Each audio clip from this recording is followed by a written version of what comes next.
नमस्कार दोस्तों, आप सभी का हार्दिक स्वागत है। हम पढ़ रहे हैं प्राचीन भारत का इतिहास, जिसमें हम प्राचीन भारत में हुए धार्मिक आंदोलनों के बारे में पढ़ रहे हैं। आज की क्लास में हम बात करेंगे बौद्ध धर्म की शिक्षाओं के बारे में। बौद्ध धर्म में मनुष्य के जीवन का लक्ष्य है निर्वाण प्राप्त करना, जिसका मतलब होता है कि दीपक का बुझ जाना। लेकिन इसमें मृत्यु अनिवार्य नहीं है। बौद्ध धर्म में जीवित को भी निर्वाण प्राप्त हो सकता है। निर्वाण मतलब कि ज्ञान प्राप्त हो जाना।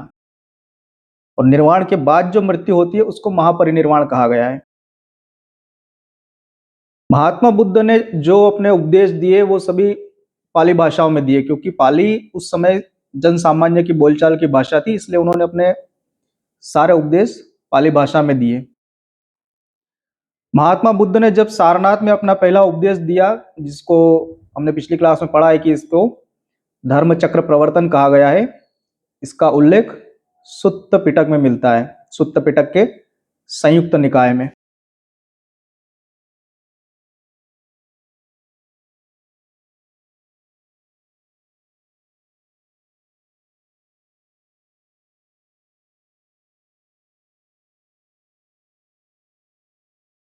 एमपीपीएससी में एक बार इस तरह का प्रश्न पूछा गया है कि ये किस निकाय में है। ये जो बड़ी बड़ी घटनाएं, आपको इनका ध्यान रखना है। इस प्रथम उपदेश में महात्मा बुद्ध ने 4 आर्य सत्य के बारे में बताया है, जो महात्मा बुद्ध की शिक्षाओं का मूल आधार है, या बौद्ध धर्म की शिक्षाओं का मूल आधार है। 4 आर्य सत्य कौन कौन से? 4 आर्य सत्य: दुख, दुख समुदाय, समुदाय का मतलब होता है कि दुख का कारण; दुख निरोध और दुख निरोध गामिनी प्रतिपदा, यानी कि दुखों के निवारण का मार्ग। ये 4 आर्य सत्य है। एमपीपीएससी की मुख्य परीक्षाओं में प्रश्न बन सकता है इस तरह का।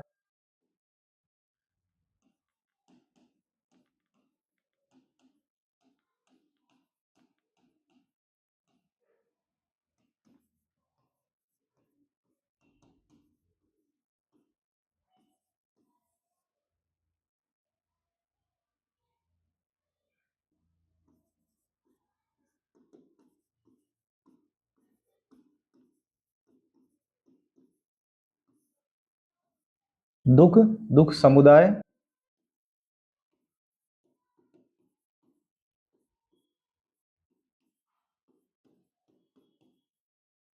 दुख निरोध,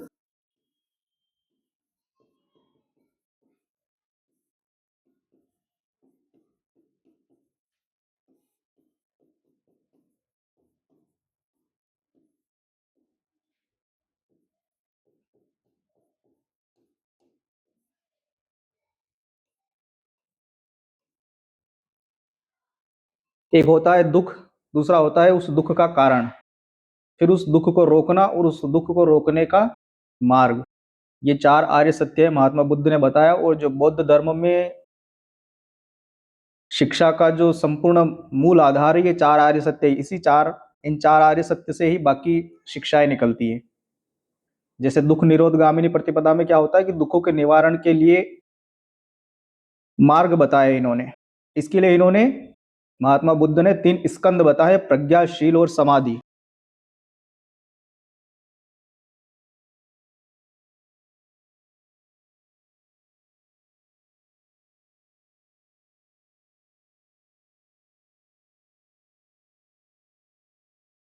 इन 3 स्कंद के माध्यम से आप दुखों को रोक सकते हो। ये दुख रोकने का मार्ग है। इन 3 स्कंद से, ये जो 3 स्कंद है, बौद्ध धर्म में त्रिरत्न भी है, तो इसमें कंफ्यूजन नहीं होना है कि 3 स्कंद और त्रिरत्न में। त्रिरत्न कौन से? बुद्ध धम्म संघ, ये त्रिरत्न है। और जो 3 स्कंद है वो है प्रज्ञाशील और समाधि। तो इनका ध्यान रखना है, क्योंकि 3-3 पॉइंट है, तो ये छोटे प्रश्नों में बन सकता है मुख्य परीक्षा में। तो 3 स्कंद, स्कंद 5 स्कंद भी आएंगे। 3 स्कंद अगर पूछा जाए तो प्रज्ञाशील, समाधि। और अगर त्रिरत्न पूछा जाए बौद्ध धर्म के, तो बुद्ध धम्म संघ। दोनों का अलग अलग ध्यान रखना है। ये जो 3 स्कंद है, प्रज्ञाशील और समाधि, इन्हीं का विस्तार होता है, जिनको अष्टांगिक मार्ग कहा गया है। तो आप ये भी कह सकते हो कि दुख निरोध गामिनी प्रतिपदा में ही अष्टांगिक मार्ग है। जो चौथा आर्य सत्य है, दुख निरोध गामिनी प्रतिपदा, इसी, जो चौथा आर्य सत्य है, इसी में अष्टांगिक मार्ग है। जो 3 स्कंद है, वो इसी में है। और इन 3 स्कंदों का विस्तार है अष्टांगिक मार्ग, जिसको मध्यम मार्ग भी कहा जाता है। मध्यम मार्ग मतलब मध्यम प्रतिपदा, ये शब्द प्रयोग किया गया है, मध्यम प्रतिपदा।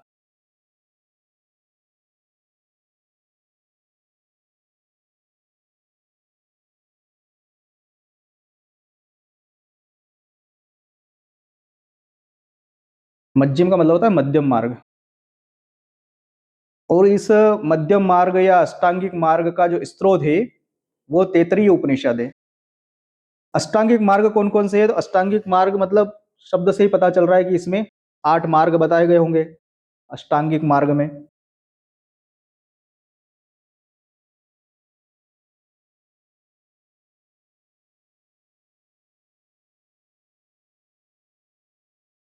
तो अष्टांगिक मार्ग में 8 रास्ते दिखाए गए हैं दुखों को रोकने का। जैसा अभी हमने देखा है कि दुख निरोध गामिनी प्रतिपदा में 3 स्कंद है और उन 3 स्कंद से अष्टांगिक मार्ग निकले हैं। तो जो प्रज्ञाशील और समाधि, इन तीनों से अष्टांगिक मार्ग निकले हैं। तो स्वाभाविक बात है कि कोई ना कोई अष्टांगिक मार्ग किसी न किसी स्कंद से निकला होगा। तो प्रज्ञा से निकलता है सम्यक दृष्टि और सम्यक संकल्प।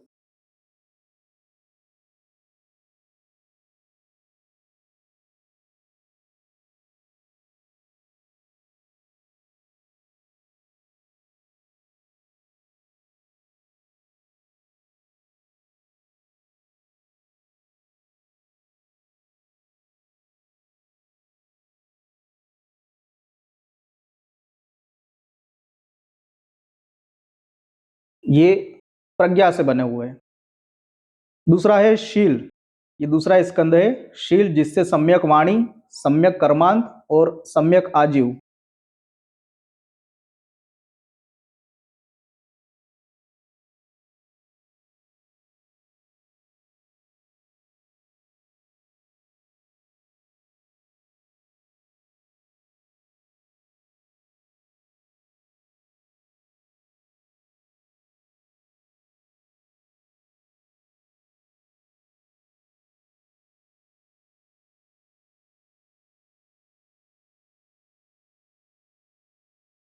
सम्यक वाणी, सम्यक कर्मांत, सम्यक आजीव, ये शील से निकले हैं। और तीसरा है समाधि। समाधि में आता है सम्यक स्मृति, सम्यक व्यायाम और सम्यक समाधि।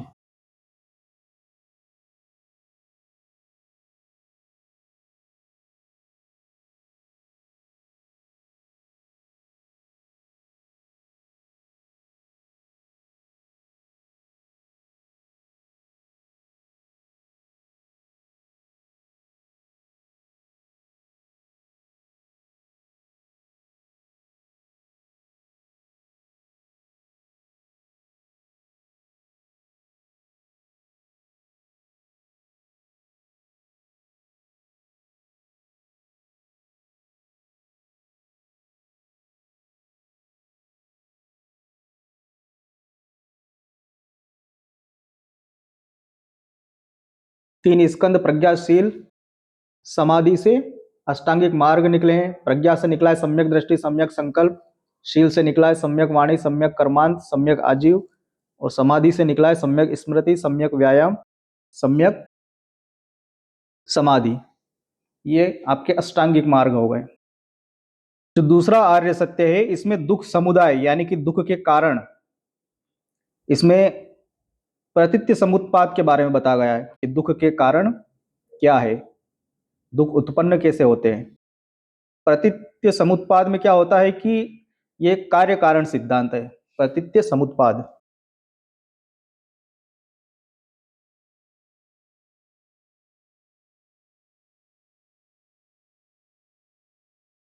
ये दूसरा आर्य सत्य है, दुख समुदाय, जिसमें प्रतित्य समुत्पाद आता है कि दुख उत्पन्न कैसे होते हैं। और प्रतित्य समुत्पाद में ये होता है कि कार्य कारण सिद्धांत है, जिसका मतलब ये होता है कि किसी वस्तु के होने से किसी अन्य वस्तु का उत्पन्न होना। कार्य कारण में यही होता है ना कि किसी कार्य के होने के पीछे कोई ना कोई कारण होता है, तो उसको प्रतित्य समुत्पाद कहा गया है। इसी को आश्रित उत्पत्ति का सिद्धांत भी कहा जाता है। तो कभी आपको अगर प्रतित्य समुत्पाद नहीं पूछा जाए और पूछा जाए कि आश्रित उत्पत्ति, तो भी यही आएगा।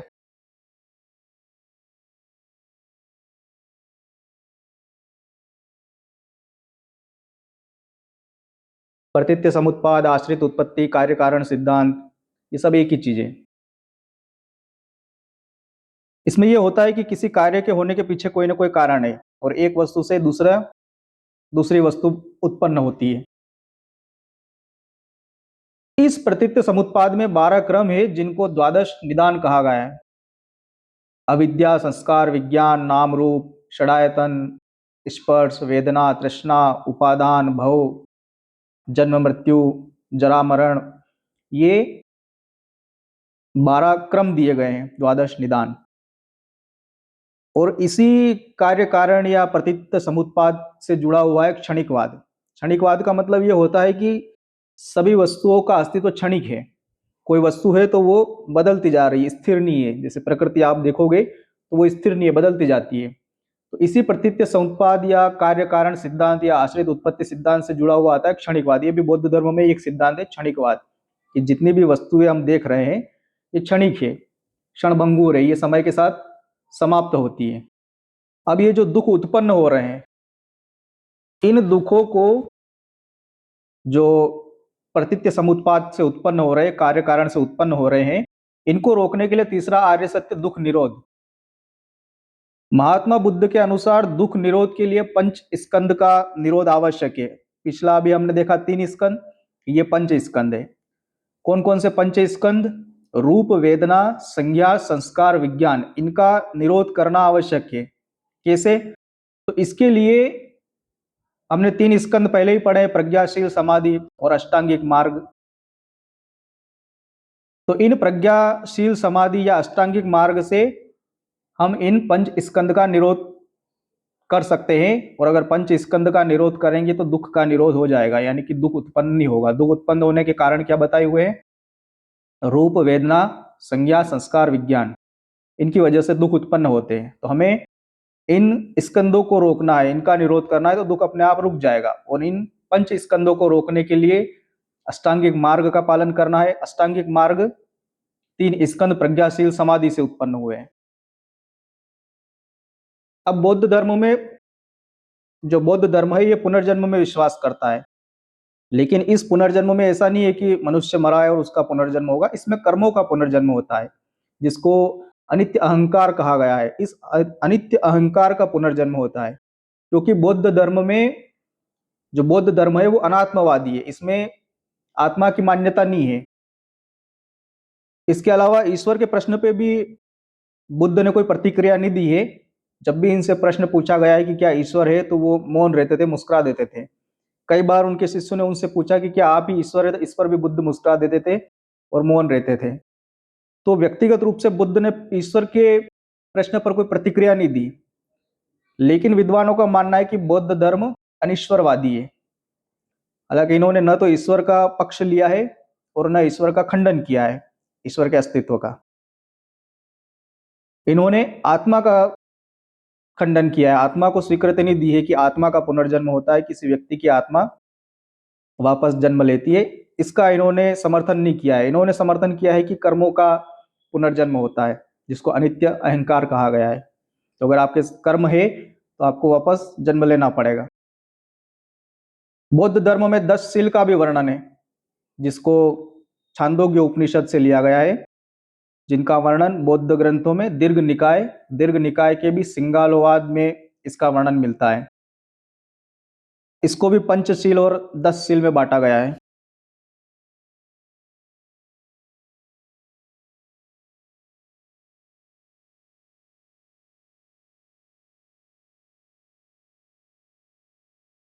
पंचशील, 10 शील। जो 10 शील है वो बौद्ध भिक्षुओं को इसका पालन करना होता है। जबकि जो उपासक है, उपासक यानी कि जो गृहस्थ जीवन में रहकर के बौद्ध धर्म का पालन कर रहा है, उसको उपासक कहा जाता है। इन उपासकों को या गृहस्थों को इनमें से जो पहले के 5 शील है, इनका पालन करना होता है। इनको इसीलिए पंचशील कहा गया है कि जो गृहस्थी है उनके लिए पंचशील, और जो सन्यासी या जो भिक्षु है, बौद्ध भिक्षु, उनके लिए 10 शील का पालन करना अनिवार्य है। पंचशील कौन से? सत्य, अहिंसा, अस्तेय, ब्रह्मचर्य और मादक पदार्थों का त्याग, ये पंचशील है।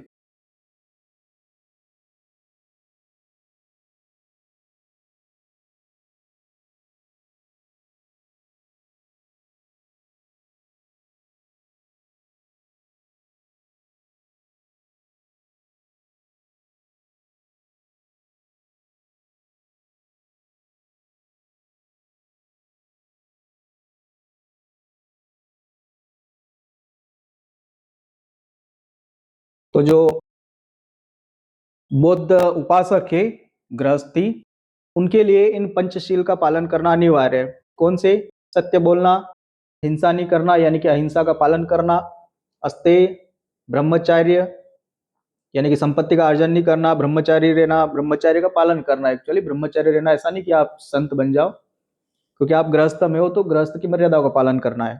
इसके अलावा मादक पदार्थों का त्याग करना। तो अब आप इन पंचशील के आधार पर ये अनुमान लगा सकते हो कि कौन बौद्ध उपासक है। आज की तारीख के हिसाब से आप इनको देख सकते हो कि इन पंचशील का पालन कौन कर रहा है।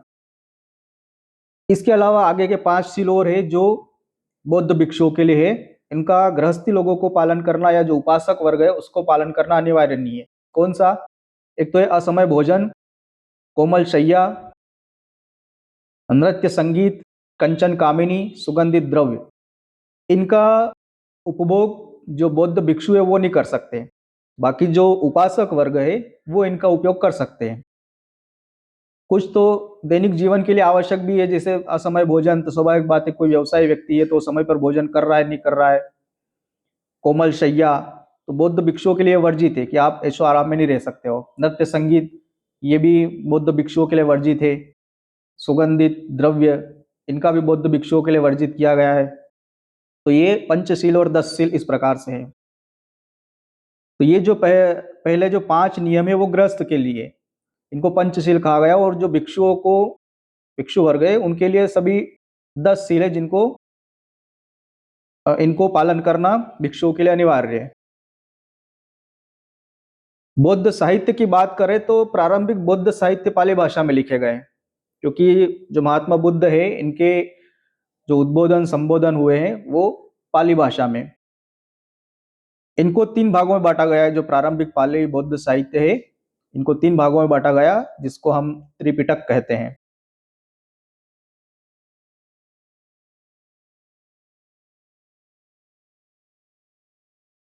त्रिपिटक, त्रिपिटक में त्रि मतलब कि 3, 3 पिटक है। पिटक मतलब पिटारा। तो 3 पिटार है बौद्ध ग्रंथों के, बौद्ध साहित्य या बौद्ध ज्ञान, जिसमें पहला है सुत्त पिटक, दूसरा विनय पिटक, तीसरा है अभिधम्म पिटक।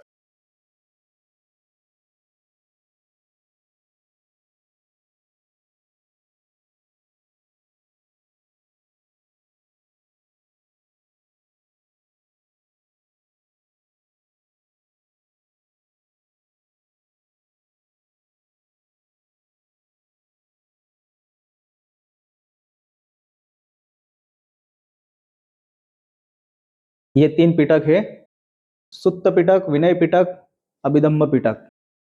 सुत्त पिटक में क्या है? महात्मा बुद्ध के उपदेश है। इसके अलावा महात्मा बुद्ध की जो पिछले जन्मों की कहानियां हैं जिनको जातक कथाएं कहा जाता है। और बौद्ध धर्म का इसको इनसाइक्लोपीडिया कहा गया है सुत्त पिटक को। प्रश्न बनता है,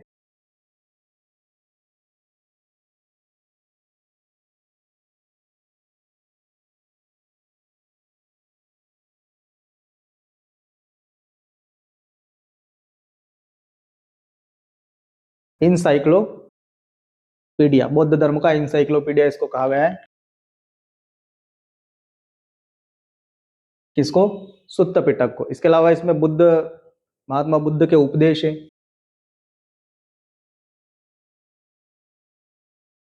जातक कथाएं हैं।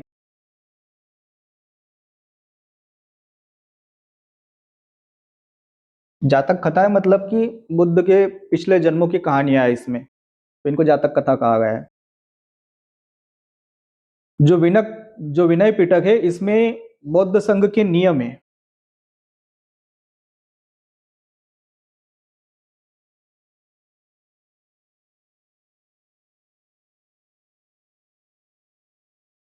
बौद्ध संघ के नियम विनय पिटक में है, और अभिधम्म पिटक में धर्म की दार्शनिक व्याख्या की गई है, दार्शनिक विवेचना है।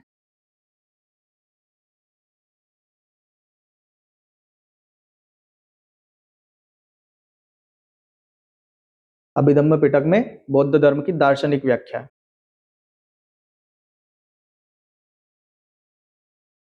बुद्ध के जीवन की जो घटना है उनको प्रतीकों के रूप में दर्शाया गया है। और इन प्रतीकों से भी प्रश्न बनते हैं एमपीपीएससी में, यूपीएससी में भी बनते हैं कि ये जो प्रतीक है ये महात्मा बुद्ध के जीवन से जुड़ी किस घटना से जुड़ा हुआ है। तो जैसे जो महात्मा बुद्ध का गर्भाधान हुआ था उसका प्रतीक है हाथी, उनका जो जन्म हुआ था उसका प्रतीक है कमल, और उनकी युवा अवस्था का प्रतीक है वृषभ बैल, उन्होंने जो ग्रह त्याग किया था उसका प्रतीक है घोड़ा, और ज्ञान प्राप्ति का प्रतीक है बोधि वृक्ष, इन्होंने जो पहला उपदेश दिया था उसका प्रतीक है धर्म चक्र, और निर्वाण का प्रतीक है पद चिन्ह, इनकी मृत्यु का प्रतीक है स्तूप। तो ये जो प्रतीक है महात्मा बुद्ध के जीवन की घटनाओं से जुड़े हुए, इनका भी आपको ध्यान रखना है। अगला है इसमें बोधिसत्व।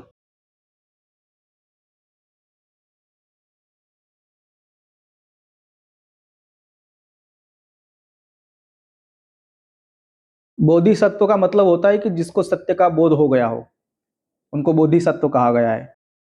और जो बुद्ध हुए हैं जो बोधिसत्व जिनको कहा गया है, उनमें से कुछ के नाम पूछे जाते हैं, जैसे वज्रपाणि, अवलोकितेश्वर, मैत्रेय, अमिताभ, मंजूश्री, ये बोधिसत्व है जिनको सत्य का बोध हो गया है। इनमें जो मैत्रेय है, इनका भविष्य में अभी जन्म होगा। मैत्रेय को हीनयान महायान दोनों मानते हैं, दोनों की मान्यता है कि मैत्रेय बुद्ध भविष्य में जन्म लेंगे। बौद्ध संघ की बात करें तो महात्मा बुद्ध ने बौद्ध संघ की स्थापना सारनाथ में की थी और लोगों को संघ में प्रवेश दिया था। जगह का नाम आपको याद रखना है कि बौद्ध संघ की स्थापना सारनाथ में हुई थी। महात्मा बुद्ध ने वर्ण व्यवस्था का विरोध किया, इसलिए सभी को संघ में प्रवेश दिया। जाति वर्ण व्यवस्था, जाति तो नहीं थी, वर्ण व्यवस्था थी उस समय, तो सभी वर्णों के सभी व्यवसायियों को इन्होंने इसमें प्रवेश दिया। हालांकि शुरुआत में महिलाओं को प्रवेश नहीं दिया गया था, लेकिन आनंद जो कि इनका प्रिय शिष्य था, इनके कहने पर महिलाओं को भी संघ में प्रवेश की अनुमति दे दी। लेकिन साथ में यह भी कहा है कि बौद्ध संघ 1000 वर्ष तक रहता, लेकिन अब 500 वर्षों में ही बौद्ध धर्म और संघ का पतन हो जाएगा, ये महात्मा बुद्ध ने कहा था। भिक्षुणी संघ की स्थापना की गई वैशाली में, और प्रजापति गौतमी को प्रवेश दिया गया है। तो बौद्ध संघ में प्रवेश पाने वाली पहली महिला प्रजापति गौतमी, ये महात्मा बुद्ध की मौसी थी, और महात्मा बुद्ध का लालन पालन इन्होंने ही किया था, क्योंकि महात्मा बुद्ध की माता जी की मृत्यु तो इनके जन्म के बाद ही हो गई थी, 7वें दिन। तो फिर इनका लालन पालन इनकी मौसी ने किया था, प्रजापति गौतमी ने। तो इनकी पहली शिष्या प्रजापति गौतमी, संघ में प्रवेश पाने वाली पहली महिला प्रजापति गौतमी है। इस संघ में प्रवेश के भी नियम थे कि 15 वर्ष से कम आयु का व्यक्ति इसमें प्रवेश नहीं कर सकता है, 15 वर्ष या इससे अधिक की आयु होना अनिवार्य था। फिर चोर, हत्यारे, बीमार व्यक्ति, दास व्यक्ति, ऋणी, इनको भी संघ में प्रवेश नहीं मिल सकता था, ये संघ में प्रवेश नहीं कर सकते थे। संघ में प्रवेश की प्रक्रिया को उपसंपदा कहा जाता था। एक बौद्ध अनुयायी था जीवक। जीवक के कहने पर बुद्ध ने भिक्षु भिक्षुणियों के लिए ड्रेस कोड लागू किया था, जिसमें जो भिक्षु वस्त्र पहनते थे उसको चीवर, और भिक्षुणियों के वस्त्र को उदकसाटी कहा जाता था। चीवर और उदकसाटी।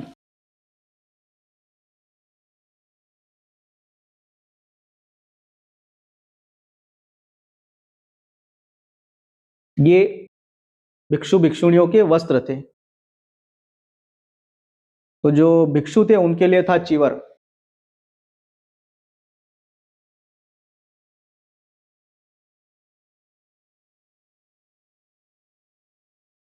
और भिक्षुणियों के लिए था उत्कसाटी, ये इनके वस्त्र थे। जीवक के कहने पर यह ड्रेस कोड लागू किया गया था, और जीवक को बौद्ध संघ का अलंकरण कहा गया है। बहुत ही महान व्यक्ति हुआ है ये बौद्ध धर्म में।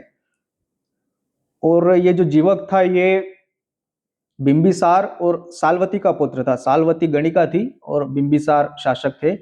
इनका पुत्र था ये जीवक। वैद्य था और बहुत ही उच्च किस्म का वैद्य था। मतलब इसने महात्मा बुद्ध और अवंती के शासक चंड प्रद्योत का इलाज किया था। महात्मा बुद्ध को कुछ उदर रोग हो गया था, उसका इलाज किया था। और चंड प्रद्योत को भी पांडु रोग हो गया था, मतलब पीलिया हो गया था, उसका इलाज किया था। और उसके लिए बताते हैं कि जब जीवक को भेजा गया अवंती में चंड प्रद्योत का इलाज करने के लिए, तो कहा जाता है कि जो जीवक के पास औषधि थी वो घी के माध्यम से दी जा सकती थी, और चंड प्रद्योत को घी से एलर्जी थी।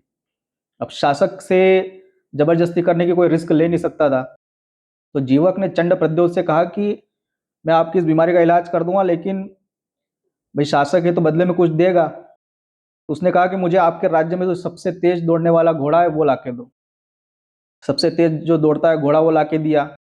फिर जीवक ने चंड प्रद्योत की चिकित्सा करी, तो घी के माध्यम से दवाई दी। अब चंड प्रद्योत ने वो दवाई ली, उसके बाद उसको उल्टी होनी चालू हो गई। तो चंड प्रद्योत को ये पता चल गया कि इसमें मुझे घी में मिला के दिया गया है। जीवक के पीछे सैनिकों को भेजा कि उसको पकड़ के लाओ, इसने मुझे घी खिला दिया। तो स्वाभाविक बात है कि उसके पास, जीवक के पास सबसे तेज चलने वाला घोड़ा था, तो वो उन सैनिकों से जल्दी पहुंच गया वापस। और इतने में चंड प्रद्योत ठीक भी हो गया। बाद में चंड प्रद्योत बौद्ध भी बन जाते हैं। और चंड प्रद्योत को चंड शब्द ही इसीलिए लगाया गया है कि ज्यादातर बौद्धों में जो बौद्ध अनुयायी थे वो बौद्ध बनने से पहले उनको क्रूर दिखाया गया। जैसे अशोक को भी अगर आप देखोगे तो बौद्ध बनने से पहले कलिंग का युद्ध उसमें दिखाया गया। चंड प्रद्योत को भी चंड दिखाया गया पहले, और बाद में जब ये बौद्ध बन गए तो अहिंसावादी बन गए शासक। तो ये जीवक बहुत ही महान वैद्य था, है चिकित्सक, इसलिए इसको बौद्ध संघ का अलंकरण कहा जाता है। ये जो बौद्ध संघ है इसकी कार्य प्रणाली लोकतंत्र गणतंत्र पर आधारित थी। लोकतांत्रिक या गणतांत्रिक प्रणाली आप इसको कह सकते हो, जिसमें जब कोई निर्णय लेना होता था तो प्रॉपर बैठक होती थी, जिसमें 20 व्यक्ति, न्यूनतम 20 व्यक्ति का होना आवश्यक था, जिसको आज की तारीख में हम बोलते हैं कि कोरम, कि सदन की बैठक के लिए कोरम पूर्ति होना आवश्यक है, जिसको गण पूर्ति भी कहते हैं। और मतदान भी होता था। जो मतदान करवाने वाला अधिकारी होता था उसको शलाका ग्राहक कहा जाता था, जो शलाकाएं ग्रहण करता था। और जो वोट होता था, मत, उसको छंद कहा जाता था। सभा में जो भी प्रस्ताव लाया जाता था उसको नत्ती कहा जाता था, नत्ती।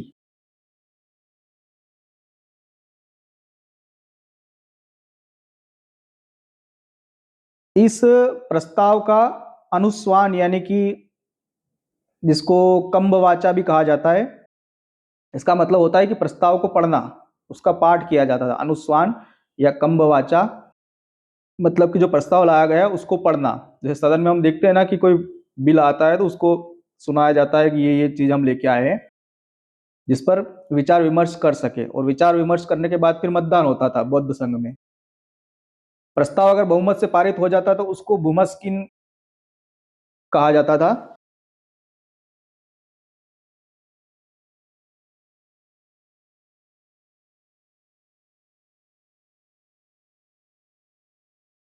भूमस्किम, अगर वो बहुमत से पारित हो गया तो। और गुप्त मतदान को गुल्लक और प्रत्यक्ष मतदान को वितरक कहा जाता था। बौद्ध संघ में ये चुनाव प्रणाली थी, मतलब किसी विचार पर या किसी प्रस्ताव पर जो मतदान होता था उस पर। कुछ विशेष अवसरों पर बौद्ध भिक्षु इकट्ठा होकर के धार्मिक चर्चा करते थे, लेकिन इसमें भाग लेने की शर्त यह होती थी कि व्यक्ति शुद्ध हो। जो बौद्ध भिक्षु है वो शुद्ध होना चाहिए, यानी कि इसने कोई पाप नहीं किया हो। और अगर पाप किया होता तो उसको फिर स्वीकार करना होता था, स्वीकार करके उसका प्रायश्चित करना होता था। इस प्रक्रिया को उपोसत कहा जाता था। उपोसत।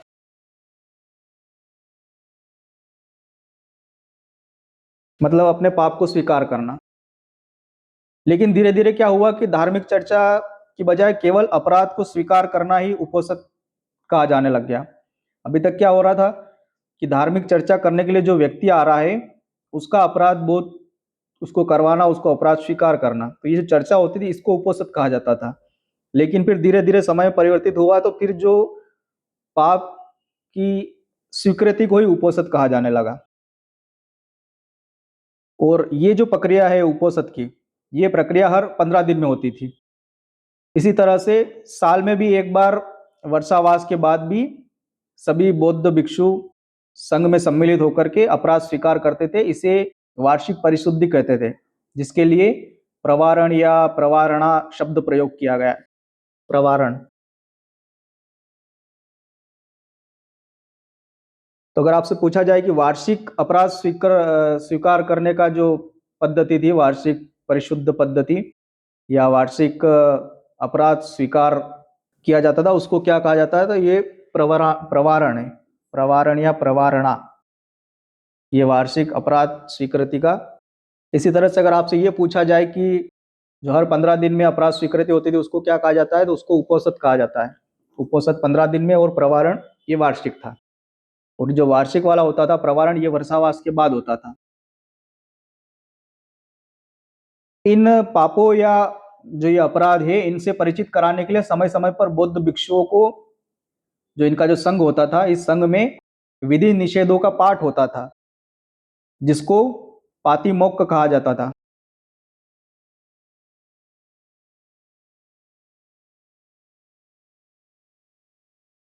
पातिमोक्ष मतलब विधि निषेधों का पाठ। इसमें यह बताया जाता था कि हमें क्या नहीं करना है। विधि निषेध यानी कि बौद्ध भिक्षुओं को क्या क्या नहीं करना है, इसको विधि निषेध कहा जाता है, जिसके लिए शब्द प्रयोग किया गया पातिमोक्ष। ये जो बौद्ध संघ है, इसका भी प्रमुख होता था। जब महात्मा बुद्ध थे तब तक तो वही थे। महात्मा बुद्ध के बाद उनके साथ जो रहने वाले शिष्य थे, बाद में संघ के प्रमुख बने, जिनको विनयधर कहा गया है। विनयधर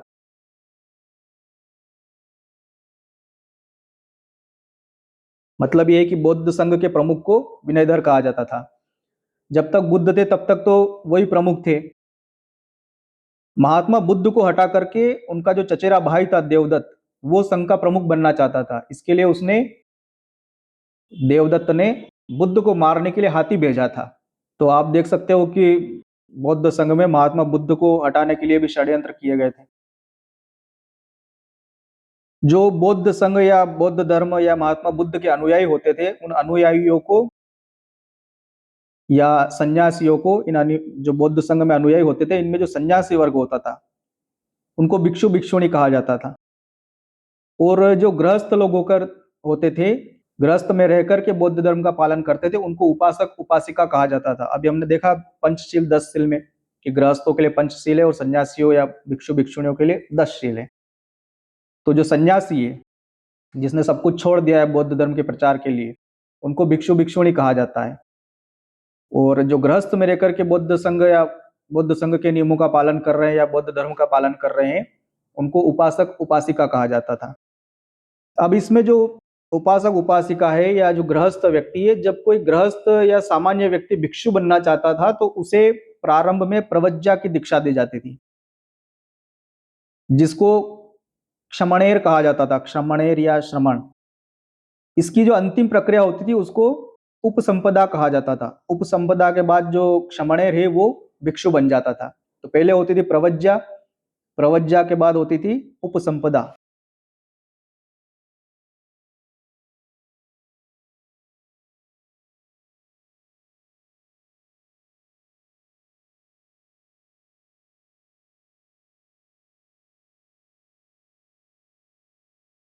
स्टार्ट होता था प्रवज्जा से। तो जब प्रवज्जा होती है, उसको क्षमणेर कहा जाता था।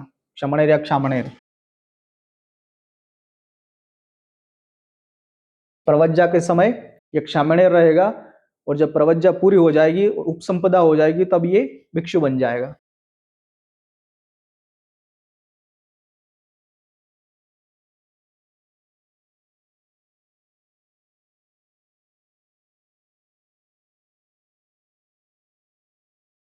तो ये था बौद्ध शिक्षाओं के बारे में कि बौद्ध धर्म की शिक्षाएं क्या है।